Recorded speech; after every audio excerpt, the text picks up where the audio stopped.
Bank के कार्य यानी फंक्शन ऑफ बैंक। ठीक है, बैंक के कार्य, क्या क्या काम करता है बैंक। वैसे आपने बैंक देखा होगा, बैंक में कुछ काम भी किया होगा, है ना। क्या काम किया है अपने बैंक में? खड़े क्या काम किया है? पैसा निकालने जाते हैं बैंक में, हाँ, मेकअप वाला काम नहीं है, वो तो महत्वपूर्ण काम है। आप पैसा निकालने जाते हो तो बैंक आपको पैसा देता है। हाँ ठीक है, चेक भरना पड़ता है, उसको विड्रॉल पर्ची भरते हैं, बोलते हैं, माने निकासी पर्ची। और जमा करना रहता है तो आपको डिपॉजिट वाला पर्ची, एक पर्ची भरते हैं ना, वो चेक नहीं है, वो एक पर्ची है। वो बैठो। हाँ, वो ठीक बोला कि पैसा निकालने जाते हैं तो बैंक हमको पैसा देता है, वो तो बैंक का काम है। और मेरे ख्याल से बैंक का सबसे बड़ा काम है कि हम पैसा मांगने जाए तो वो दे, और हम जमा करने जाए तो वो जमा करे। ये तो बैंक का सबसे इंपॉर्टेंट काम है ना। लेकिन आप बैंकों के बहुत सारे कामों में से सिर्फ यही एक काम को जानते हैं। बैंक के बहुत सारे काम होते हैं, जिसमें से मैं पहले आपको उसी बात को बताता हूं जो उसने बोला है। क्या?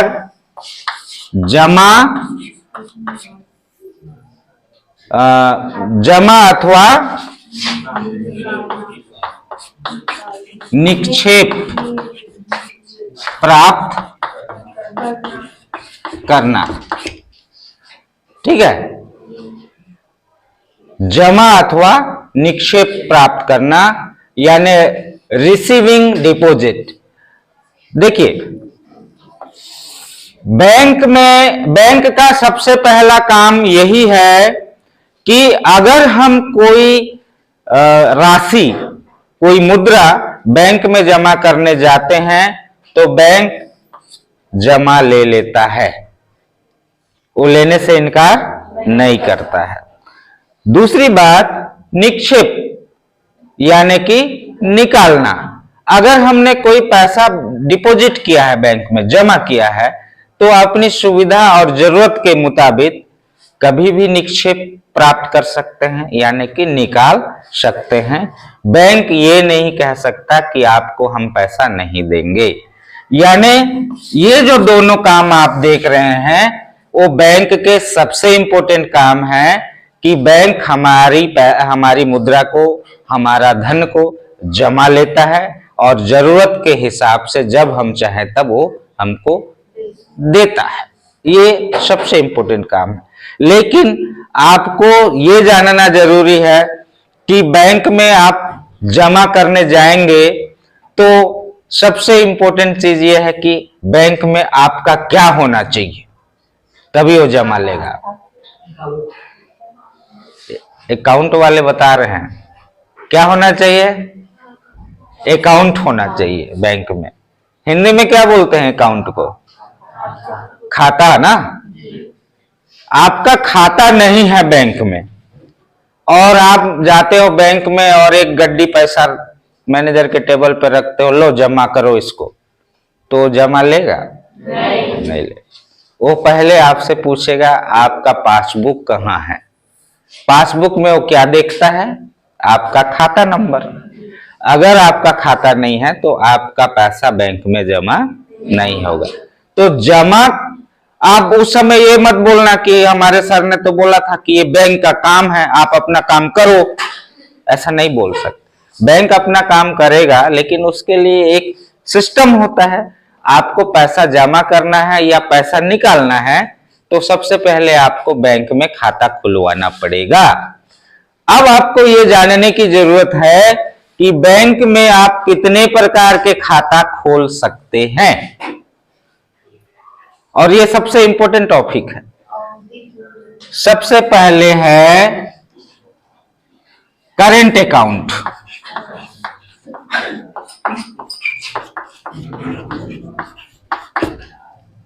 ठीक है, और करेंट अकाउंट को बोला जाता है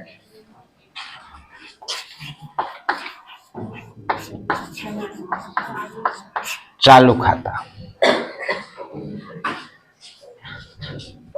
चालू खाता माने जो चालाक वाला चालू नहीं, चलने वाला चालू, बंद अचालू वाला चालू, है ना। आप लोगों का जो खाता है बैंक में, वह कौन सा खाता है? चालू बचत खाता है ना। चालू खाता क्या है मैं आपको समझा देता हूं। अंग्रेजी में इसे करेंट अकाउंट कहा जाता है। चालू खाता उन लोगों के द्वारा खुलवाया जाता है जो एक दिन में कई बार जमा करते हैं या एक दिन में कई बार पैसे निकालते हैं। और ऐसा कौन करता है? व्यापारी या बिजनेसमैन लोग करते हैं। मान लो मैं एक बड़ा दुकानदार हूं, मेरे पास अभी किसी ग्राहक ने मेरे दुकान से 5 लाख का सामान लिया और उसने मुझे 5 लाख का चेक दिया, तो मैं उस चेक को सीधा बैंक में जमा कर दूंगा तत्काल। 2 घंटे बाद एक ग्राहक और आता है, वो मुझे 10 लाख का सामान मेरे दुकान से लेता है और 10 लाख कैश दे देता है, चाहे चेक देता है। मैं उस कैश को या चेक को तत्काल बैंक में जमा कर। 10 बार मेरे पास 5-5 लाख, 2-2 लाख, 1-1 लाख, जितना भी पैसा आया, तो मैं 10 बार मैं या मेरे किसी मैनेजर को या किसी नौकर को बोलूंगा, जा इसको मेरे खाते में बैंक में डाल करके आ। यानी अगर 10 बार ग्राहक, अच्छा 10 लाख 5 लाख रुपए को मैं अपने गले में भी नहीं रख सकता, दुकान में चोरी होने का खतरा है। सेफ्टी कहाँ है? बैंक में। तो जितने बार भी ये बड़े अमाउंट आएंगे मेरे पास, मैं उसको क्या करूंगा? बैंक में जमा कर दूंगा। अच्छा मैं भी तो कहीं से सामान खरीदता रहूंगा ना दुकान से। अगर कोई मेरे से पैसा लेने आता है कि 5 लाख दो, तो तत्काल मैं बैंक से निकाल करके उसको 5 लाख दे दूंगा। 1 घंटे बाद और एक आदमी आता है कि मैंने आपको ये सामान दिया था, उसका 1 लाख बिल है, पैसा दो, तो मैं तुरंत बैंक में जाऊंगा, 1 लाख निकाल करके उसको दे दूंगा। यानी एक दिन में मैं कई बार पैसा जमा किया और कई बार पैसा निकाला। इस तरह का अकाउंट को बोलते हैं चालू खाता या करेंट अकाउंट। और इस तरह के खाते पे बैंक ब्याज नहीं देती है। क्यों? क्योंकि इस खाते में बैंक को बहुत ज्यादा वर्क करना पड़ता है। एक दिन में कई बार जमा करना पड़ता है, एक दिन में कई बार देना पड़ता है। इसलिए करेंट अकाउंट में बहुत सारे बैंक तो ब्याज नहीं देते हैं। कुछ बैंक तो चार्जेस लेते हैं कि तुम्हारे अकाउंट के कारण हमारा एक आदमी दिन भर बिजी रहता है, तुम हमको चार्जेस देना। यानी कि करेंट अकाउंट में ब्याज नहीं मिलता है। कुछ बैंक बहुत कम ब्याज देते हैं और कुछ बैंक तो चार्जेस लेते हैं कि करेंट अकाउंट में वर्कलोड ज्यादा पड़ता है वो, इसलिए। तो क्या आपने करेंट अकाउंट के बारे में समझ लिया? अब दूसरे नंबर पे बात करते हैं बचत खाता, saving bank account. Saving account वह अकाउंट है, बचत खाता वह खाता है जिसमें महीने में 2-3 बार 4 बार हम पैसा निकालते हैं या 2-3 4 बार पैसा हम जमा करते हैं। बैंक को इसमें बहुत ज्यादा काम करना नहीं पड़ता है। खासकर नौकरी पेशा लोग या सामान्य लोग बचत खाता खोलते हैं। उनको उनके खाते में महीने में 1-2 बार ही पैसा जमा होता है और महीने में 1-2 बार ही पैसा निकलता है। बैंक को इसमें वर्कलोड ज्यादा नहीं पड़ता है, काम ज्यादा नहीं करना पड़ता है। इसलिए सेविंग अकाउंट आम लोगों का खाता है। सभी लोग बचत खाता खोलते हैं, अपनी जमा राशि को उसी पे रखते हैं। बैंक उस खाते पे ब्याज भी देता है। सामान्यतः 3 या 4% बचत खाता में ब्याज बैंक के द्वारा दिया जाता है। Okay. Number 3, fix deposit account.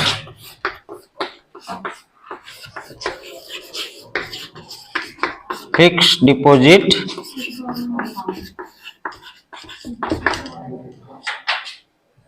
Fix deposit को क्या बोलते हैं? स्थायी जमा खाता, है ना। स्थायी जमा खाता। स्थायी जमा खाता का तात्पर्य यह है कि अगर किसी व्यक्ति को यह लगता है कि मेरे पास ऐसा धन है, इतना पैसा है कि उस पैसा का अगले 2 साल या अगले 5 साल तक काम नहीं है मेरे पास, तो वो क्या करेगा? उस पैसे को उतने दिन के लिए बैंक में जमा कर देगा। मान लो मेरे पास 1 लाख रुपए है और मुझे लगता है कि अगले 5 साल तक मेरे को 1 लाख रुपए का जरूरत नहीं है। मेरे पास जो थोड़ा मोड़ा आय हर महीने हो रहा है उससे मैं काम चला लूंगा, उस 1 लाख को खर्चा करने की जरूरत मेरे को नहीं है। 2, 4, 5 साल तो अभी मेरे को काम नहीं है, तो मैं क्या करूंगा? उस 1 लाख रुपए को बैंक में जाऊंगा और फिक्स डिपॉजिट खाते में जमा कर दूंगा। बैंक को बताना पड़ेगा मुझे कि इस पैसे को मैं कितने सालों के लिए जमा कर रहा हूं। मैंने कह दिया कि 5 साल के लिए जमा कर रहा हूं, तो बैंक उसको 5 साल के लिए अपने पास रख लेगा। और फिक्स डिपॉजिट खाते की विशेषता यह है कि आप जितनी अवधि के लिए उसको जमा किए हैं, मसलन 5 साल के लिए आपने उसको जमा किया है, तो उससे पहले आप उसको नहीं निकाल सकते। और अवधि पूरा होने के बाद बैंक आपको स्वतः ही वो पैसा निकाल करके दे देगा। अगर आप अवधि पूरा होने से पहले उस पैसे को निकालते हैं तो बैंक उस पे कटौती भी कर सकता है। यानी 5 लाख आप जमा किए हैं, तो आप अवधि पूरा होने से पहले निकालेंगे तो उससे कम पैसा मिलेगा आपको, क्योंकि आपने एक बॉन्ड भरा था, एक शर्त माना था कि इस पैसे को हम 5 साल के लिए जमा कर रहे हैं। तो फिक्स डिपॉजिट खाते की विशेषता यही है कि अवधि यानी समय पूरा होने पर वो खाता का पैसा आपको मिलेगा। और इससे पहले आपने 2 प्रकार का अकाउंट को पढ़ा, करेंट अकाउंट और सेविंग अकाउंट। करेंट अकाउंट में ब्याज की दर नहीं के बराबर होती है, सेविंग अकाउंट में ब्याज की दर कुछ बहुत होती है, 3% 4% के आसपास। लेकिन इन दोनों खातों की तुलना में फिक्स डिपॉजिट अकाउंट में सबसे ज्यादा ब्याज होता है। इसीलिए अधिकतर लोग जिनके पास ज्यादा पैसा होता है और पैसे की जरूरत नहीं पड़ती है, तो उस पैसे को वो इन 2 अकाउंट्स में रखने के बजाय फिक्स डिपॉजिट अकाउंट में रखते हैं। ओके। नंबर 4, घरेलू बचत खाता।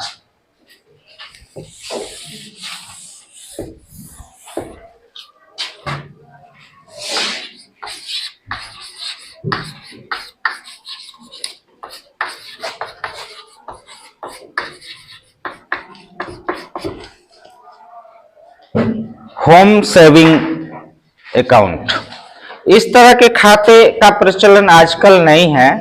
आजादी के बाद लोगों की आय बहुत कम थी, भारत में गरीबी स्थिति थी, अधिकतर लोग गरीबी रेखा से नीचे जीवन यापन कर रहे थे। तो सरकार चाहती थी कि लोग छोटी छोटी बचत करें।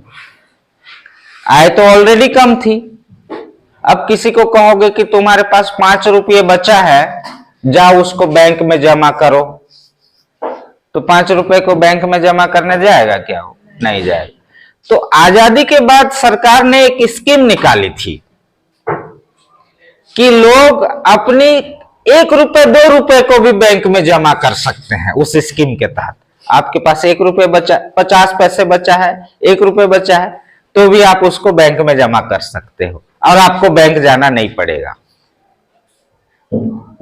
आपको आश्चर्य हो रहा है ना, ऐसा कैसे हो रहा था? तो वो कैसा था वो सिस्टम, समझिए। आजादी के बाद जब हमारी आर्थिक स्थिति ठीक नहीं थी, लोगों की गरीबी बहुत ज्यादा थी, तो सरकार चाहती थी कि लोग अपनी बचत को बढ़ाएं। 1 रुपए भी, 50 पैसे भी, 25 पैसे भी किसके पास बचता है तो उसे बैंक में जमा करें। तो बैंक क्या करता था, एक ताला लगा हुआ गुल्लक जो इस खाता को खोलता था, उसको ताला लगा हुआ गुल्लक देता था।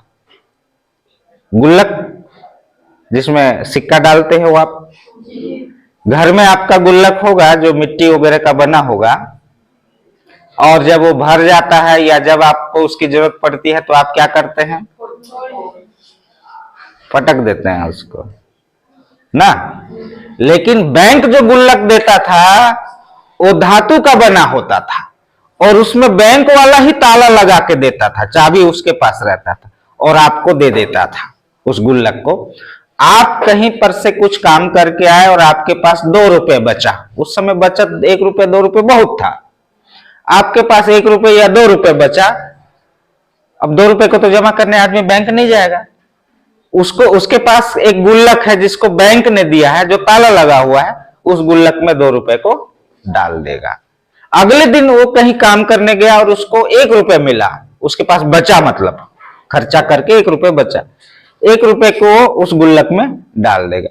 30 दिन बाद यानी 1 महीने बाद वो गुल्लक को लेकर के बैंक जाएगा। बैंक वाला ताला से अपने चाबी तो उसके पास है, अपने चाबी से वो ताला को खोलेगा और उस पैसे को निकालेगा और खाता धारक के खाते में उस पैसे को जमा कर देगा, फिर ताला लगा देगा, गुल्लक को वापस कर देगा, फिर अगले महीने ये रिपीटेशन चलता रहेगा। आजकल ऐसा खाता कोई नहीं खुलवाता है, आजकल इस खाते का प्रचलन बंद हो गया है। लेकिन स्टार्टिंग में, शुरुआती दौर में इस प्रकार के खाते का बहुत ज्यादा प्रचलन था। तो घरेलू बचत खाता क्या है, एक ये सिस्टम तो लागू हुआ था ना हमारे देश में, इसलिए आपको इसके बारे में जानना जरूरी है। हालांकि इसकी अभी इस प्रकार की खाते का प्रचलन वर्तमान में नहीं है। समझ गए? अनिश्चितकालीन जमा खाता, इंडेफिनिट पीरियड डिपॉजिट अकाउंट।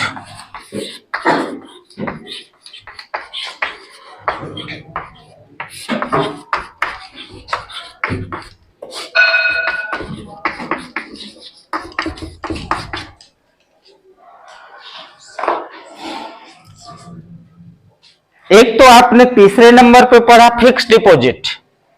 उसमें क्या होता था, जब हम पैसे जमा करते थे तो बैंक को बताते थे कि हम इस पैसे को कितने टाइम के लिए जमा कर रहे हैं।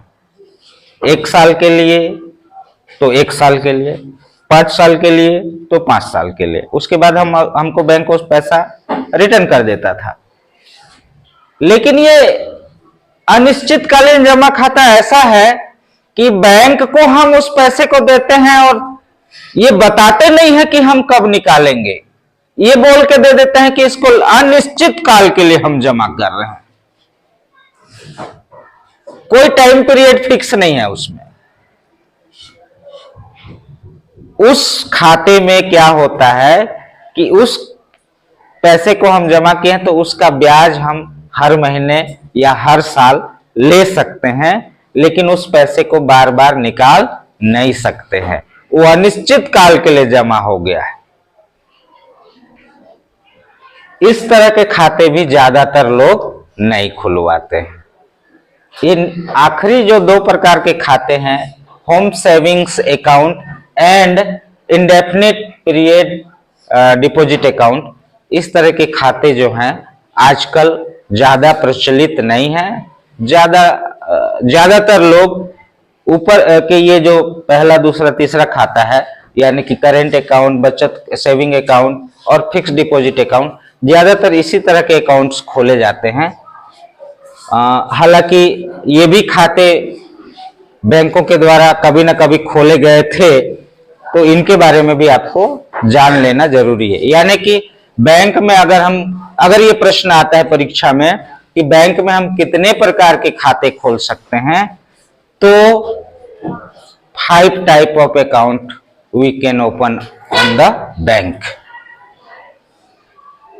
ठीक है, तो उम्मीद है मुझे आपको ये सब समझ में आ गया होगा, और एक बार आप खुद से इसको रीड कीजिएगा, अध्ययन कीजिएगा। अगर कोई चीज समझ में नहीं आता है तो मुझे कल दोबारा पूछ सकते हैं। ठीक है।